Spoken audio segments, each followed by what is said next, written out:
আমাকে আমি আদর্শ মানুষ হিসেবে প্রতিষ্ঠিত করতে চাই না। কখনো আপনিও নাই দেখতে পারেন আমাকে সৎ মানুষ হিসাবে, কিন্তু আমি দুশ্চরিত্র বা চরিত্রহীন না। কিছুটা ভীতু, বারবার প্রেমে পড়েছি বলে কি আমি চরিত্রহীন?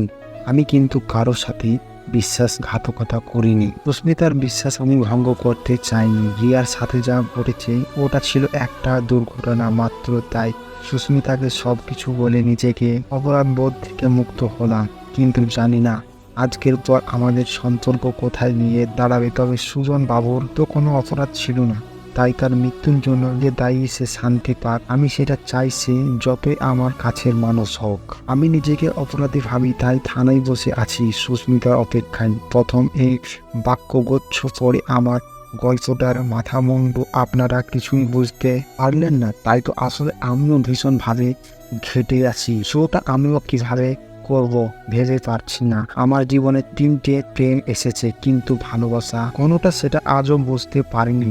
প্রথম প্রেমটাই বেশ মিষ্টি গল্প ছিল। সরস্বতী পূজায় প্রথম দেখা, ভালো লাগা, গোটা একটা বছর ঘোরাঘুরি করে, তারপর অনেক সাহস করে কথা বলা, তারপর সে রাজিও হলো।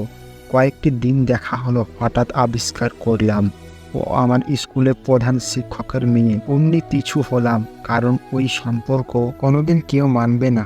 কারণটা ধর্মীয় বুঝলাম, নাম পদবীর সাথে ধর্মীয় পরিচয়টা জানাও জরুরি। ভেবেছিলাম অচেনা মেয়ের ভালোবাসা আর পড়বই না, ভাবনা আর কাজ এক হয় না। দ্বিতীয় প্রেমটা হয়ে গেল, কিন্তু বিপদ সেখানে। এক উচ্চ পদস্থ পুলিশ কর্মকর্তা মেয়ে, সে কিন্তু পিছু হটতে চাইছিল একবার। মেয়েটি আমাকে ছাড়লো না, একেবারে বাড়িতে নিয়ে যাওয়ার ব্যস্ততা করে ফেললো। প্রথমে আমার কোচিং সেন্টারে ভর্তি হলো, পরে প্রাইভেট টিউটর চাকরি নিযুক্ত করলো আমাকে। সম্পর্কটা বেশ মজাদার ছিল। আমি তখন সবে পূর্ণ যৌবনে পা ফেলেছি, ফলে মাঝে মাঝে মামি ডেডি হে নেই घर पे पिछले कमरे में খুঁজকে বেশ ভালো কিছু হতো। ফলে এই সম্পর্ক ভালোবাসার অনুভূতি থেকে উপভোগটাই বেশি প্রাধান্য পেয়েছিল। ছাত্র অবস্থায় যে এটা খুব একটা ভালো লক্ষণ ছিল না। মেয়েটি উচ্চ মাধ্যমিকে ফেল করলো, আমিও খুব একটা ভালো রেজাল্ট করলাম না। কলেজের পরীক্ষায় মেয়েটির বাবা মেয়েটির বিয়ে ঠিক করে ফেললো এক পুলিশ ইন্সপেক্টরের সাথে। আমি সরে এলাম মেয়েটার জীবন থেকে। মেয়েটিও আমাকে কালো না, কারণ সে জানতো আমার তার ভরণ পোশাক দায়িত্ববোধ নেবার ক্ষমতা নেই। তবে সে বলেছিল আমি আমার কেরিয়ার গড়ে তোলার পরেও যে দিন আমি তাকে আমার জীবনে ফিরিয়ে নিয়ে আসতে চাইব, সে দিনই সে ফিরে আসবে। সব কিছু ছেড়ে সে নুন ভাত খেয়েও আমার সাথে থাকতে পারে। কিন্তু এই সব সিনেম্যাটিক কথাগুলোকে আমি কোনো দিন গুরুত্ব দিইনি।